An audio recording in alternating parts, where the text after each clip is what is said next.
শবে বরাত অনুষ্ঠান না, শবে বরাত বিরিয়ানি না, শবে বরাত খিচুড়ি না, শবে বরাত জিলাপি না, শবে বরাত ইবাদত। কথা বলেন কি? সবাই বলেন কি? এটা ইবাদত বেটা, ইবাদতের জন্য, এটা নফল বন্দেগীর জন্য। প্রত্যেক বছর আপনার এশার নামাজের পরে 2 ঘন্টা প্রতি বছর শবে বরাতে আপনার 2 ঘন্টা দইরা একবারে লাফাইয়া আপনার ওয়াজ করে সুর দিয়া গাইয়া দুইলা বুঝাইলাম শবে বরাত। যে বুঝছেননি? হ্যাঁ বুঝছে, ঠিক ঠিক ঠিক কিনা? ঠিক ঠিক ঠিক ঠিক কিনা? কিটা ঠিক কিনা? বুঝছে শবে বরাত, বুঝছে। হুজুর এবার মুনাজাত দিয়া দেন, সবাই 4টা জিলাপি দিয়া দেন, শবে বরাত বুঝছে, ওরা বাইর দিয়ে শুইয়া লাইছে। তা আপনারা তো যে 30 বছর ধরে প্রত্যেক বছর এসার পরে শবে বরাত এটা বুঝাইতেই আছে, তা আপনি অনও বুঝছেন না, এটা এখনো বুঝছেন না। আপনি আমল করবেন তাহলে কোন বছর শুরু করবেন? কোন বছর? আপনারা প্রত্যেক বছরই ওয়াজ কইতে হবে। আমার কথাটা বুঝছেন নি আপনি? আপনি এটা বুঝছেন না, তো এটা না বুঝার কি আছে? বলেন চাচা, এটা না বুঝার কি আছে? সহজ কথা, যে সন্ধ্যা থেকে নিয়ে ফজর পর্যন্ত আপনি আল্লাহর ইবাদত করবেন, ঠিক আছে না কথা? কতক্ষণ জিকির করবেন, কতক্ষণ তেলাওয়াত করবেন, কতক্ষণ বারবার দোয়া করবেন, বারবার 2 রাকাত, একবার 4 রাকাত, একবার 12 রাকাত, একবার 6 রাকাত, আবার কাঁদেন, আবার দোয়া করেন, প্রয়োজনে একটু বিশ্রাম করেন, রাত্রিবেলা সেহরি খান, তাসবিহ পড়েন, আল্লাহর কাছে দফায় দফায় দোয়া করেন। বান্দা, নবীজি বলছে, উম্মত দোয়া করে কখনো ক্লান্ত হইও না। দোয়া করতে করতে যা কইছি হুজুর একবারে লম্বা করে বিস্তারিত সব কইয়া লইছি আল্লাহরে, না না, আল্লাহ বলছে বান্দা বারবার বলো, বারবার বলো, বারবার বলো, বারবার বলো। তুমি বলবা যতবার আমি শুনবো ততবার, আমি শুনবো ততবার। তুমি বলতে থাকো, তুমি বলতে থাকো। ফাওয়াল্লাহি লা ইয়ামাল্লাল্লাহু হাত্তা তামাল্লু। আল্লাহর নবী বলেন, বুখারীর হাদিস, আল্লাহর কসম উম্মত তোমরা চাইতে চাইতে ক্লান্ত হয়ে পড়বা, আল্লাহ দিতে দিতে ক্লান্ত হবে না। আল্লাহ ক্লান্ত হয় না, তুমি বলতে থাকো।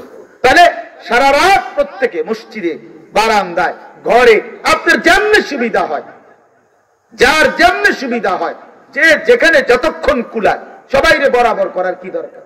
বরাবর করার কি দরকার? বয়স্ক মানুষের শরীরের সক্ষমতা আর জওয়ানের সক্ষমতা বরাবর, তাইলে তাইলে এই জন্য আপনাদের ছেলেরা তোমাদের কাছে বাবা অনুরোধ করছি, সবাই না বুঝলে অসুবিধা নাই, একজন যদি বুঝো তো তোমার জন্য আমি বললাম, নিজের ফিকির করো বাবা, গুনাহ থেকে ছাড়ো বাবা। জীবনটা সুন্দর না করলে আমরা মরেই যাব, এটাই সত্য। কত কিশোর, কত নওজোয়ান বাবা কবরে চলে গেছে বাপ। তুমি নিশ্চিত তোমার এই জওয়ানি থাকবে না, 3 অবস্থা হবে, হয় তুমি বৃদ্ধ হয়ে যাইবা, নয়তো রোগ, কোনো বড় সড়ো কোনো রোগ এসে তোমার দুর্বল করে দিবে, আর নয়তো মৃত্যু এসে তোমার থামাই দিবে। তুমি এক অবস্থার উপরে 30 বছর থাকবা না, তুমি এক অবস্থার উপরে 20 বছর থাকবা না বন্ধু। হয় রোগ আক্রান্ত হয়ে যাইবা, নয়তো বৃদ্ধ হয়ে যাইবা, আর নয়তো কবরে চলে যাইবা। তোমাকে ছেড়ে দিতে হবে দুনিয়া, তোমাকে এই জওয়ানি ছেড়ে দিতে হবে। এই জন্য আমি অনুরোধ করছি, প্রত্যেকটা নওজোয়ান আগামীকালকে রাত্রে জাগার সিদ্ধান্ত নাও। বলো ইনশাআল্লাহ, তোমার মতো করে দিনে প্রয়োজনে একটু ঘুমায় নাও, দিনের বেলা জোহরের পরে আসরের আগে একটু বিশ্রাম করে নাও, কোনো অসুবিধা নেই। রাত্রি যাতে জাগা যায়, মানে রাত্রি একটু বেশি জাগবার আশায় দিনে একটু বিশ্রাম করে নেয়। মানুষ বড় পরিশ্রম করার আগের থেকে তো প্রস্তুতি নিয়ে নেয়। সেনাবাহিনীওয়ালারা বলে আর্মির ট্রেনিং এর মধ্যে কঠিন প্রশিক্ষণ, সহজ যুদ্ধ। কঠিন প্রশিক্ষণ, যুদ্ধ সহজ। তাইলে একটু প্রস্তুতি নিয়ে রাত্রি জাগার জন্য যদি আমরা চেষ্টা করি, আর বারবার দোয়া, ইস্তিগফার, কান্নাকাটি, গুনাহ মাফ চাই, আল্লাহ তাআলা ভীষণ খুশি হবে, ভীষণ খুশি হবে। পরের দিন রোজা রাখলে, রোজা তো আলহামদুলিল্লাহ প্রত্যেক আরবি চাঁদের 13, 14, 15 আল্লাহ নবী সাল্লাল্লাহু আলাইহি সাল্লাম রোজা রাখতেন। এই আজকে বৃহস্পতি, শুক্র, শনি, আলহামদুলিল্লাহ আমরা আজকে রোজা রাখছি। আগামীকাল পরশু আমাদের রোজা রাখার, বাসার বিবি বাচ্চা ওরাও রোজা রাখছে, এই জন্য মাদ্রাসার ছাত্র ওস্তাদরা রোজা রাখছে, তো এটা আমরা শুরু করে দিছি আলহামদুলিল্লাহ। এই জন্য বললাম রোজা রাখার চেষ্টা করলে, মাহে রমজান আমাদের সামনে, আল্লাহ তাআলা বড় বেশি মহব্বত করে বলছে, বান্দা রমজান কদর করলে আমি ওয়াদা দিলাম 1 মাসে আমি তোমাদেরকে মুত্তাকি বানিয়ে জান্নাতি বানিয়ে দেব। জান্নাতি বান্দা আমি জান্নাত দিতে চাই, বান্দা আমি জান্নাত দিতে চাই।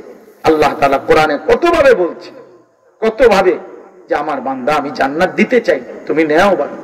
ওয়াসারিউ ইলা মাগফিরাতিম মির রাব্বিকুম ওয়া জান্নাতিন, আল্লাহ বলে আমার বান্দা জলদি আসো, আমার থেকে মাগফিরাত নাও এবং আমার জান্নাত নাও। ধরো বান্দা ধরো, আমি দিতে চাচ্ছি তোমার। আল্লাহর নবী সাল্লাল্লাহু আলাইহি ওয়াসাল্লাম বলছে